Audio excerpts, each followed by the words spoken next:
Hey babes, welcome back to another episode of the Babe That's Bonkers podcast. I'm your host, Kaylee. So happy to be here, so happy to have you here. Today is a wonderful day. Happy Imbolc. I'm pretty sure, no, it's going to be tomorrow officially, but close enough. Another pagan holiday is here. We are halfway through winter, halfway to spring. It's a wonderful time to be alive. And honestly, I needed this episode today. It is so gloomy outside, which does, on one hand, give me hope that I will get a chance to go skiing this winter. Living in Arizona, things can be warm, so you really never know how much snow there's gonna be, but looks like it's gonna be at least snowy throughout February, so that'll be cool. That'll definitely give me at least a good chunk of time to get my ish together, to make my way up the mountain, do a little skiing. On the other hand, it is very gloomy outside, and it just makes me want to be lazy and cozy, and I just want to sit next to my window and watch my dog run around outside and read a book and crochet or something like that. I don't want to go to work and do stuff and interact with people, but that's life. So here we are. I'm going to enjoy at least my cozy little morning. I can appreciate that, but yeah, I just feel like I really need this reminder that we are halfway to spring. Spring is coming. It means that I still have plenty of time to finish out my winter bucket list, if you will. But there's also hope that I will not stay this cold for very long. So it's really just making sense how all of these different pagan nature-based holidays are spaced out, which I just find super duper interesting, of course. Duh. Otherwise, I wouldn't be talking about it. So, yeah, we're going to be chatting about the origin story of the holiday, how it compares to what the Christian version of the celebration might be, because that's always juicy, and just cute ways to celebrate this little moment in nature and whatnot. And of course, we're going to wrap things up at the end with some life updates. I've got some really super duper relevant astrology thoughts that perfectly tie in to the meat and potatoes of today's episode. So definitely stick around for those. And yeah, I'll send you off with a tarot pool at the end. So that is the agenda for the day. And we're just going to dive right into things. So let's have some fun. So Imbolc originates from an old Irish saying that ends up meaning something along the lines of in the belly, which references the pregnant ewes, foreshadowing the lambing season in the spring. So I think that is super duper interesting that it's based on something that's happening in nature, kind of outside of what you normally think of when it comes to the seasons. But animals do have their own seasons of doing things regarding mating and reproduction and whatnot. So lambs born in the spring kind of signify this time. So when you see the sheep are pregnant, the ewes doing their thing, creating life and whatnot, that's a sign that spring is coming. So I think that is really interesting, and just one of those things that I probably never would have thought of. You easily think of oh, flowers, that's what we heavily associate with spring, and not that that's irrelevant, totally relevant for sure, but this is a different way to gauge it, still from nature, you know what I mean? But yeah, all in all, this is a time of renewal. It's celebrated in February, marking the midpoint between the winter solstice and the spring equinox. So really just exactly halfway through the winter season. So yeah, the pregnant ewes are a sure sign of the impending spring, and it is kind of a metaphor according to my favorite blog these days, The Busy Pagan. And it reads that like it's like the earth itself is expectant, you know, carrying the promise of new life underneath the veil of winter. And I just think that those kinds of comparisons, metaphors are super interesting, a really cool way to think about things. I do feel like this is like nature's, the universe's way of saying like, hang in there, you know, spring is coming. Almost like it's Mother Nature's alarm clock, you know, gently just like nudging all the little bits and pieces of life to stir from like winter slumber. Like I imagine it as like that moment in like a Cinderella cartoon where you're like sleeping, hibernating, something like that.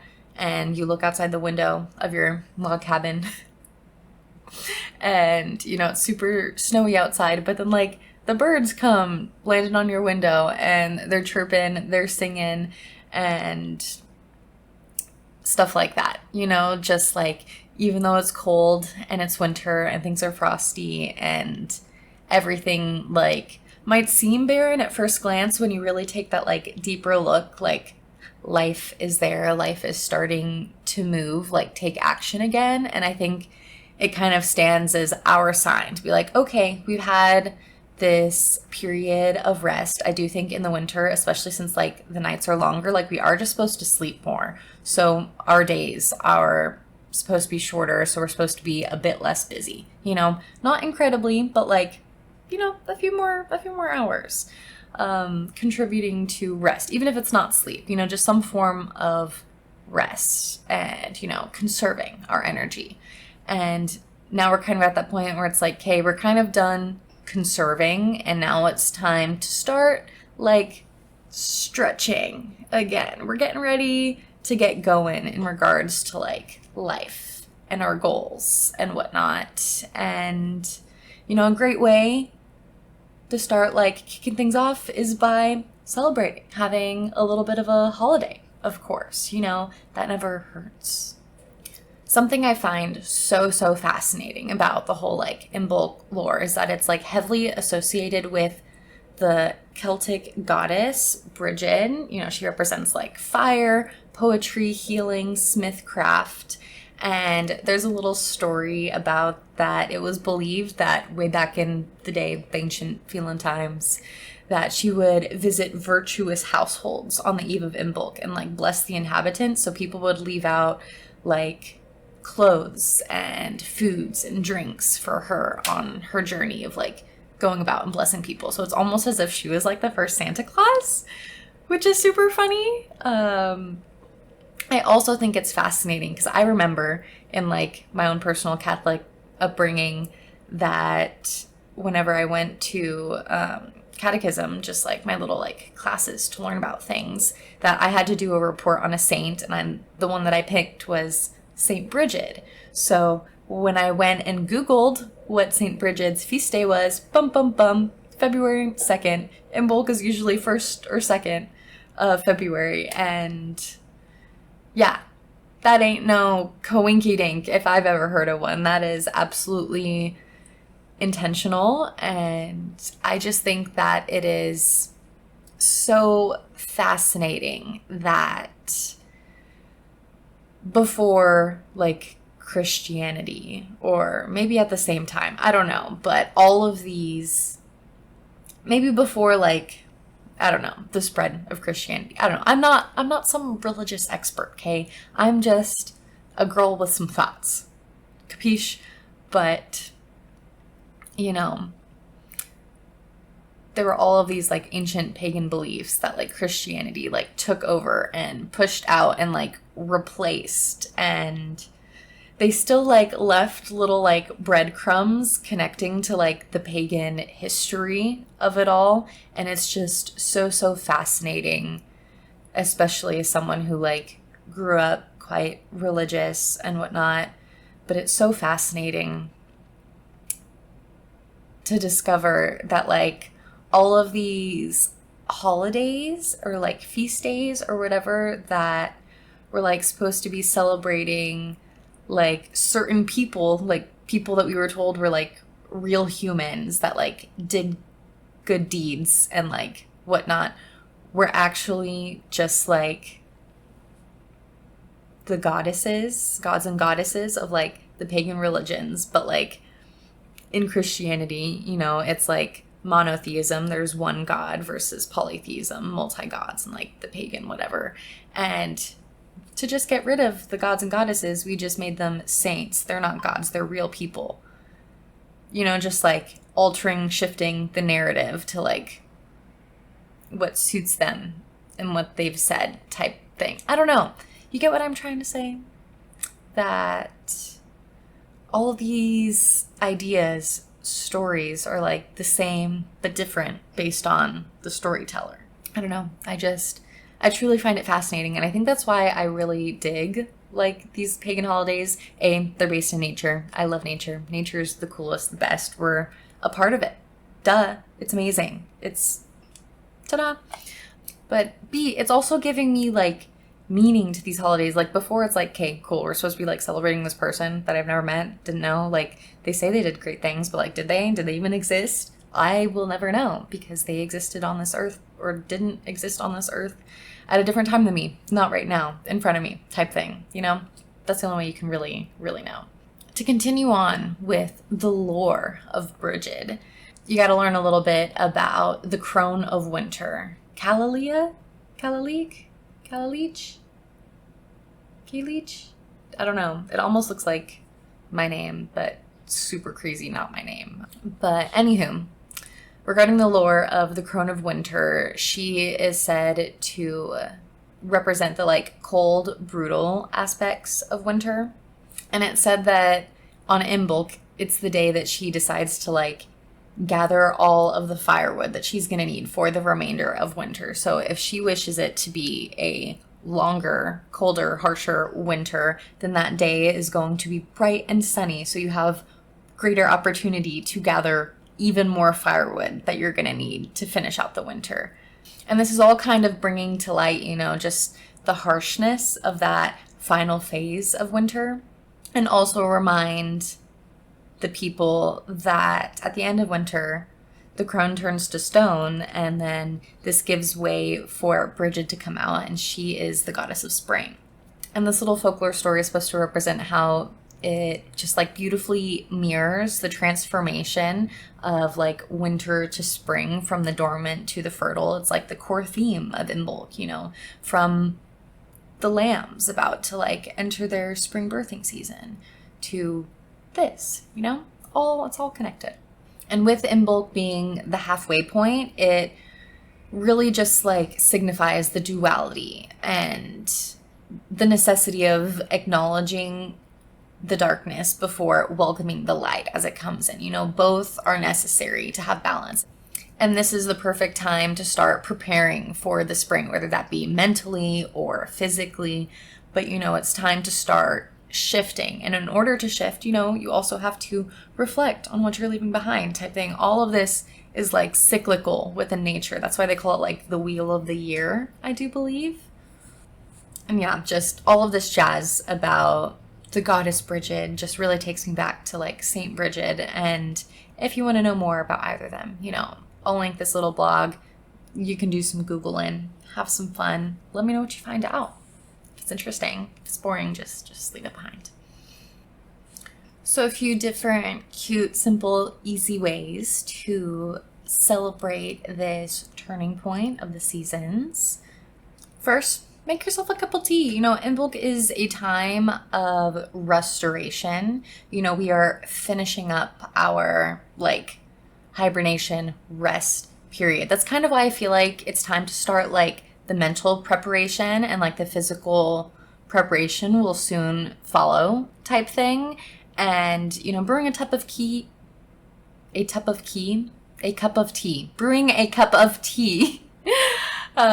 something herbal like chamomile mint is very, you know, rejuvenating and provides a wonderful opportunity to like reflect on, you know, how well you've rested this winter season, what's worked for you, what hasn't, you know, what you want, you know, coming forward as we start to creep into the spring and whatnot. Maybe like final thoughts of like what you need to do for yourself this winter to feel rejuvenated before you finally start like making these bigger movements, bigger moves as we creep into the warmer weather. Next up, we've got cooking a feast. This is always a wonderful way to celebrate. I really feel like you can't celebrate unless you have some good food going on. Some foods that are just like especially fitting would be just like whatever's seasonally grown in your area. You know, a lot of times this could be like root vegetables and different sorts of grain, since we're like in the deep of the winter months. Another suggestion is to clean your space. Imbolc is all about like purification, which this is like super relevant for another reason that I will mention later today, but I feel like this also fits in perfectly with like the whole concept of like spring cleaning, you know? And I always like to, you know, try at least to do some sort of deep clean at least once every season. I think a quarterly seasonal deep clean just like helps keep things in the home manageable, stops things from like escalating, getting too crazy, and those just like, when it comes to like those weird chores that you don't have to do frequently every day, but like do have to get done every once in a while, you know what I mean? So I think that was a super, super cool suggestion. And duh, spring cleaning came from somewhere. Makes sense. So I'm sure we'll hear more of that when we get to like the spring equinox holiday, and whatever. The next one is planting some seeds, if it's warm enough, that is, if there are no like nightly frosts left in your seasonal calendar. I would highly recommend checking out the like Farmer's Almanac for that one. But yeah, it's a great time to start planting some seeds for those like early spring crops, perhaps, especially if you're like me and you live in like Arizona or like California or something like that. You know, it might still feel chilly, but we can start some seeds indoors, you know, if we have a space that we like plan to put them. So that might be a fun little something to do this season. Also suggests making a donation, which I really love. And actually my partner and I just started a new little donation pile the other day. We were going through a bunch of our clothes and we each just like ended up having like one shirt, and we were like, this doesn't fit us properly. Like, we have so many shirts, we don't need these. And then there was like another thing we threw in there. And, you know, this is like a time where, you know, we should be embracing that spirit of renewal. So that kind of means getting rid of the old, out with the old, in with the new type thing. You know, those are the vibes. The next little suggestion is meditating on your desires, which I think is absolutely perfect, because I told myself that I would make a vision board at the end of January. I would give myself till the end of the month to really just like hone in on the kind of energy that I want to bring into this year of 2025 and whatnot. So meditating on your desires, setting your intentions, you know, whatever that looks like, some manifesting as we talked about last week, whatever that looks like for you, go ahead and take a moment to do that, you know. And Imbolc is also technically February 1st or 2nd, and or, you know, sometimes these celebrations can branch out a couple days. There's nothing wrong with that. But, you know, that's also a really great way to like start out a new month by like setting out like brand new intentions, you know, yada, yada, yada. I do realize that I say kind of a lot of the same stuff, but that's also kind of the point. I think, you know, we should, as humans, be regularly checking in with nature within like our social circles, our communities, our families, ourselves. We should be reflecting. We should be thinking about the things that we desire and what we can be doing to like take next steps to like get us towards our goals. And we should be taking moments to like celebrate the life that we do have, the fact that we're freaking alive today. Like, that's amazing. And we should appreciate that, you know? So maybe I do say we should reflect and we should meditate and we should yada, yada, yada every single freaking holiday. But that's because I think we should. Personally, like, that's where my values lie. And here I am sharing them. I'm a preach it, and I'm also going to try my best to practice it. And hopefully we all live happy, healthy, fulfilling lives. You know, that's the goal, right? Moving on to the next little like tradition you could start implementing for this holiday would be crafting a corn doll. I did not do much research onto like what this looks like, but what I'm picturing in my mind is using like a corn husk or something and crafting a doll. I guess this honors, you know, the goddess Bridget and the spirit of fertility. So especially if that's something that you're personally focused on. If you're personally focused on like fertility in your life, that could be a fun little something to like add to, like in the witchy world, they say like your altar a lot, and that feels, I don't know, I guess very spiritual, very religious. There are altars in like Christian religions and whatever, but I don't know, whenever I really think of it, I don't have like an altar, but I have like a mantle type area. It's really the top of a dresser, but I feel like I decorate it the way you would decorate the like mantle above a fireplace. And I feel like that is like equally like your, like the modern day altar, because that's where we just like decorate for all the different little seasons. And so, yeah, it could just, even if you're not, you know, looking to like embrace your fertility or whatever, it could just be in the spirit of the fertility of your plants. You want to have good crops this year, like yada, yada, yada. It's about having fun, getting a little crafty, honoring the spirits, the energies of the universe or whatever. Like, it doesn't have to be that deep, you know? You could just do it for funsies, like carving a jack-o'-lantern, you know? That isn't something that people often think of as like a super spiritual practice, but some people do see it as a super spiritual practice. It's all about like your perspective, and I think as long as you've got good vibes, good intentions, have your fun. So this next one, visiting a natural water source, feels very eerie because I was just chit-chatting with some friends talking about doing some sort of hike, and like the one that they suggested had like rivers involved, whatnot. So this is fitting for Imbolc because Bridget is also associated with healing waters. So like visiting a natural water source is like a great tribute, and also just like take advantage of the excuse to like go spend some time out in nature, breathe some fresh air, interact with some water. I do think that there's something about water that is like so healing. I feel like if we really looked it up, we could figure something out about like the sciencey side of things and just like the electromagnetic like field energy of water. I don't know what I'm saying. I'm not a scientist. Like, we're gonna have to go research that with somebody else, but these are my thoughts about things to perhaps research. But there's just something about being near water, and I know it like way back in like the ancient times, actually I don't know because I didn't exist then, but I've definitely seen on like historical fiction TV shows that, because that's where we should always get our facts and information from. I do remember just like people being sent to like go be by the water when they were sick to like be healed or something, and sometimes it worked, sometimes it didn't, you know, because they had limited information back in the day. But I do think that there was something to it, like for the more minor, maybe the more mental ailments, you know, being by water, whether that's a lake or a river or an ocean or a pond, like just go be in the fresh air, interact with the wildlife. Like that can only be healing for you.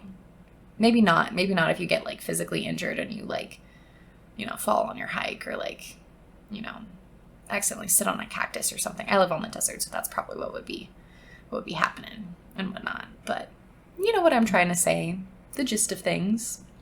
We don't have to be so literal all the time.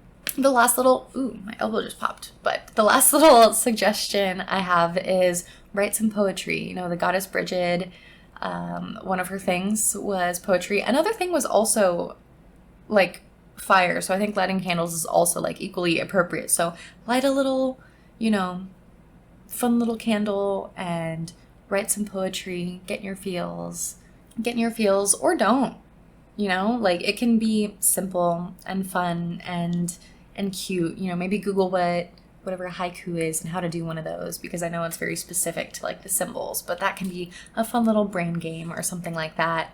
Another suggestion that is all my own, but inspired by the fact that it said that Bridget is supposed to represent like smithcraft. So that makes me think of like, I don't know, like a blacksmith. So like building swords or whatever. And then makes me think of silversmithing, which I have a friend who makes jewelry. Silversmithing, so cool. I think that it's amazing that she does that. And I think a more low-key version would be just going to like Michael's, getting some like beads and things, and just like crafting some like fun little jewelry, you know, something to start off wearing the new year, something new, something fun, something with pizzazz. I think that could be a really fun, cute little activity. Maybe that's what I'll do for like a Galentine's, perhaps. That could be adorable. Some friendship bracelets. So that's all I've got for the celebration of Imbolc today. I hope you do something fun, witchy, spiritual, out in nature, crafty, eat some delicious foods and whatnot, and just take a moment to reflect and, you know that spring is coming, things will warm up, but winter is here, and this is our last chance to celebrate that. So yeah, have your seasonal fun. And now we're gonna dive into some astrology talks, and today's chats about the stars are so relevant to the Imbolc holiday, I do feel. So yeah, I'm just extra excited about all of it. But today that I'm recording this, so yesterday, for those of you listening to this on our wonderful, super duper happy Thursday, we had a new moon, in Aquarius. And it is so fitting for all the things that this means. But to recap what a new moon is, when the sun aligns with the moon, so the moon is like gone at night. A full moon is when it's all there. New moon is when it's all gone. It is going to be brand new when it comes back. That's how I try to remember it. But this means that like a new lunar cycle is opening. It's a fresh start. And this is our opportunity to just try to like attune our auras, our energy fields to this like fresh energy, this fresh opportunity, all of this new potential. And now let's do a little recap of Aquarius. It's a fixed air sign, anciently ruled by Saturn. My apologies for like the jets flying above me, if you can hear those. I live kind of close, not super close, but like kind of close to like air base. So there are planes sometimes. Today, apparently, right now. But Aquarius is anciently ruled by Saturn, modernly by Uranus. I'm not sure what that means, but I'm gonna have to do some deep dive, some digging. And it's known as the water bearer. So Bridget, the goddess of healing waters, we're celebrating her with Imbolc this weekend. And we've also got the new moon in Aquarius, which is also focused on water. And Aquarius channels wisdom and kind of like utopian ideals into like the collective. And by collective, I mean just like the collective energy in the universe, almost just like all of us beings within society, but society doesn't really have anything to do with it, if that makes sense.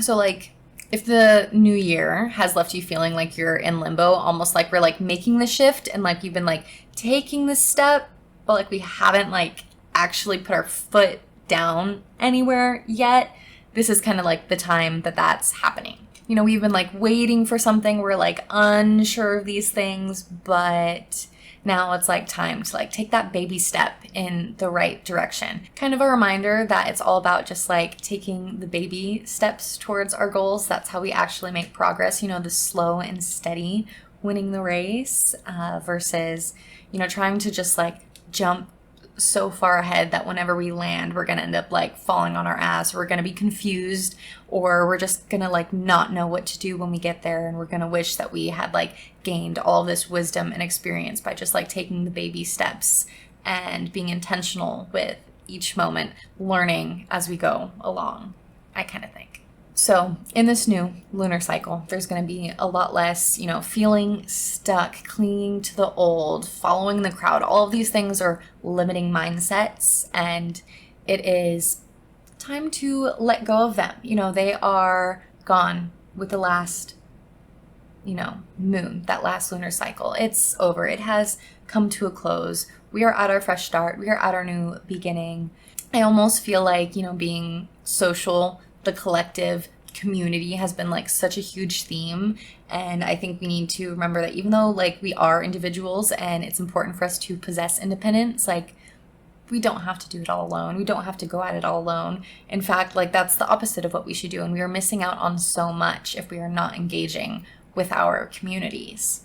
So, just like more engaging with our like collective communities and, leaving like space for like open-mindedness and just like, thoughts that we may not have been welcome to in previous seasons. Taking the time to like clear mental space to like make room for all the new that we're going to collect as we go throughout our journey, all this like wisdom that we're going to soak in like sponges. So some recommended new moon rituals from the Cosmic Latte, the fave, would be like forest bathing. So I think that's just like spending some time in nature, just like soak up all that energy from the trees. It's gonna do nothing but good for you. Or go on like a long walk in nature, spend some time in the sauna, do something, hanging out in the waters, the healing waters. This is the time. And the moon, I know has like so much connection to water. So this is just going to be perfect time. Maybe take a little bubble bath. It doesn't have to be so complex. Let it be simple. If you don't have a bathtub, do an everything shower, a little luxury shower. Give yourself a little spa day. You can adapt these things however you need to like make it fit your lifestyle, your personality, your needs, your journey. You know what I mean? As I continue to scroll and I look at my own specific horoscope, it talks about friends, social life, community, networking. My partner's also talks about like community. So like, yeah, definitely a theme for the new year is just like leaning into your communities, connecting with people. We should be connecting with people through our phones, outside our phones, face to face, all of it. We should be taking advantage of all these opportunities that we have to be a part of all of these different communities, whether it's like your geographical local community, whether it's like a community centered around different hobbies that you have, different interests that you have. It could be your communities online. I love my like r/sourdough Reddit community. I have learned so much there. I have grown so much as a bread baker. Not that I have done it in a long time, but like that's a community that, I should really jump back into. I do think the spring, I was telling myself, is whenever I should, have or start like working on a new sourdough starter. I was going to do it with the new year, but I'm like, it's so cold. It's going to take so long for all the processes to just like get going. Like once things are a little bit warmer, it's going to be so much easier. So I'm just trying to like be patient with it. But I think, some bread baking in the spring can be foreseen in my future, and I'm quite excited about it. But I do just think it's so interesting that both like in terms of like astrology and the lunar cycles, we have some themes that just like cross over with like the pagan holidays that are based on like the seasonal nature cycles type thing. And I'm just curious that as we keep learning about these things together, because like I've said, I'm no expert. I am literally just like learning as I go along and sharing these thoughts with you as I'm on this like spiritual journey or whatever. And yeah, it's just, I'm really excited to see like future crossovers, because I have one more in store, because it is also the Lunar New Year or Chinese New Year. So we get to chat about, some of the Chinese zodiacs this morning, which I think will be super duper interesting. And it's just so fitting. So something I found very interesting, I like read a little article from National Geographic, really vibing with them these days. If you're watching the video, really glad that people are just like embracing holistic health these days, medicinal herbs, whatnot. But anywho, I was reading one of their articles regarding the Lunar New Year, and like it was saying that prior to the official start of the holiday that Chinese households are supposed to be like thoroughly clean. So I feel like that really flows in really well with the like pagan holiday suggested rituals and practices. And it's super interesting that even though like they're rooted in different cultures, different like ancient practices, that they do have similar overlap in that way. But in the Chinese culture, it's to symbolize, ridding the household of the previous year's bad luck. And I think it's really cute because then for the celebration of the Lunar New Year, you're supposed to like keep brooms away so you don't actually like sweep away the new good luck that's like arriving, which I think that's just so fun. I think that, superstitions can be a little bit much sometimes, but, it's fun, cute thoughts, where's the harm in that? And then it's also a reminder, personally, I think, to just like relax, have fun. Like, we don't need to keep cleaning. We just did the deep clean. Now it's time to have fun. Work, now play. I did find it super duper interesting that the Chinese New Year celebration is like 15 days long. It's like a multi-day thing. And there are like certain things that you're supposed to do on certain days. So like a certain day you clean your house, a certain day you make certain recipes, certain days you're supposed to kind of like stay at home. And it was just super interesting reading about it and just like seeing that, other cultures also take time to like, clean and reflect and have fun and also like honor their ancestors and deceased loved ones and whatnot.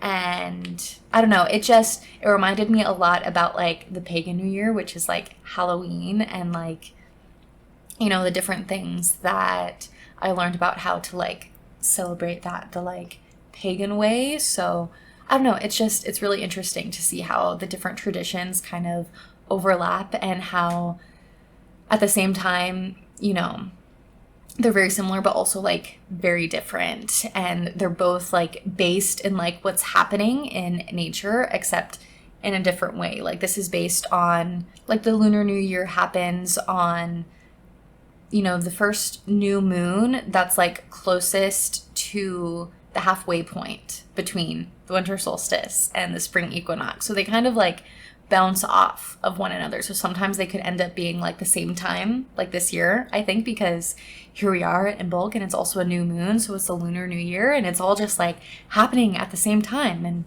the moon's in Aquarius and whatever the heck that means. And, I just find it to be really interesting and really cool. And I do feel like personally kind of lucky and special that the new moon's happening today as I'm recording this. And like when it comes out, like the holiday will literally be like tomorrow. I just feel like, the stars just really centered all the holidays around my podcast this year type thing. And I don't know, that just kind of makes me feel lucky. It feels convenient, I guess, in a way. And just, it feels right. And I am really, really excited that this podcast has kind of become my outlet to like research and explore different aspects of spirituality that I find really, really interesting because, I just, at my core, find so much value in things that, like, are rooted in nature, are connected in nature and, like, the stars and, like, everything that's around us because, those things just are. They just exist. They be, And so are we. But, like, humans in our society, we have influenced one another in this like very specific way, and it like has determined how our society exists versus like nature. The stars, they cannot be influenced. They are outside of that. They just exist. And I'm so drawn to like, I don't know, the different metaphors that can be seen within that, all the different things I can learn from observing nature and how it interacts and how just like the cycle moves on, if that makes any sense. And yeah, it's been a fun time. And yeah, I know I've been kind of all over the place this morning. I blame not eating breakfast yet, but I just really, really wanted to make sure I got this podcast accomplished while I had the time, because I can always eat breakfast on the road. That can be a speedy thing. This is here and now. So I think that's all I have for like astrology thoughts today. So yeah, now it's time to wrap things up with a few little life updates. I've been up to some fun things, so I just thought I'd share. I had a fondue night with some friends the other day, a little double date, I guess you could say. I ran there. That was cool. And it was lovely. They whipped up the fondue. We brought some like dip-ins. My favorite thing is pretzel rolls. We have this restaurant in town called the Culinary Dropout, and they do fondue with like pretzel rolls. So that's what it brought to my mind, and it was so good, but also so good that we had like other things to dip, like, you know, some like fancy cured meats and little weenies and broccoli and, you know, croutons and whatever. It was a good time. It was delicious. I'm a cheese lover myself, so yeah, it was a wonderful dinner. And it was also just like wonderful to like get to spend time with friends. And personally, as much as I love a big get together, you know, it can be really fun. I do in my soul prefer just like smaller gatherings. I feel like the connections you make, the conversations you have are so much more meaningful. I love a good opportunity for like some real personal, meaningful conversations. So yeah, love a good small gathering. But on the flip side, I also had like a huge gathering I went to. I went to a work event, and it was actually like kind of formal. So that was like a really fun excuse to dress up. Got to bring my partner as a little date.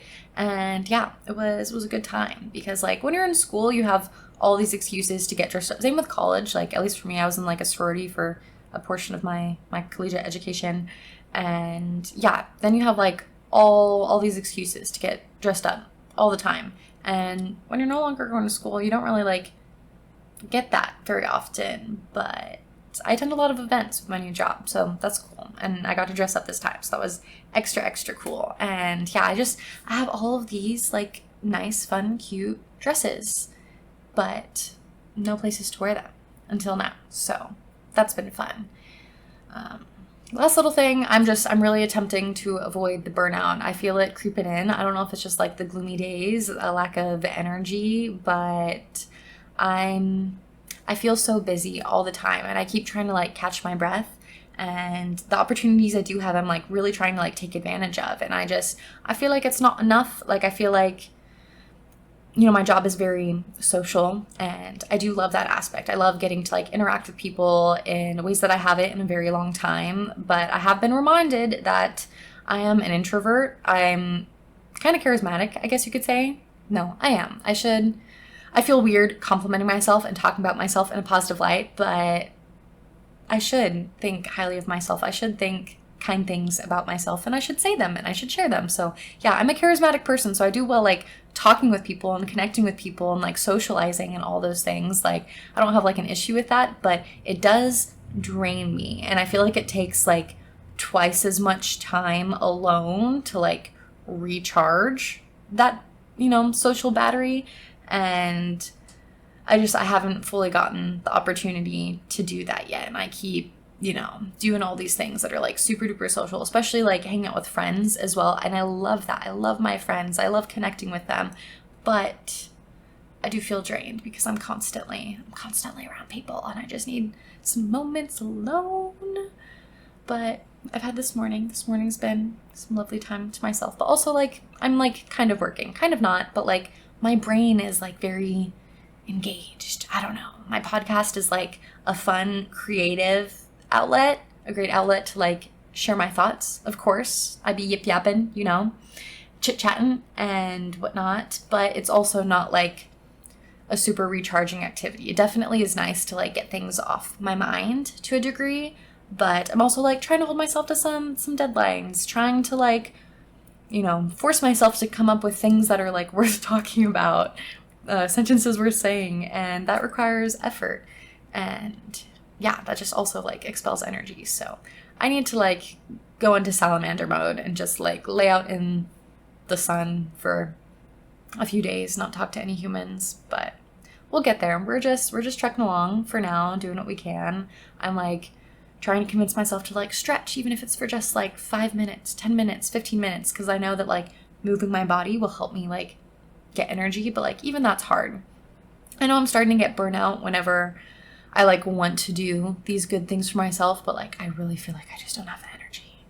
And yeah, if you feel like that, you're not alone. And if you do and you've got any tips, please share. Always welcome to it.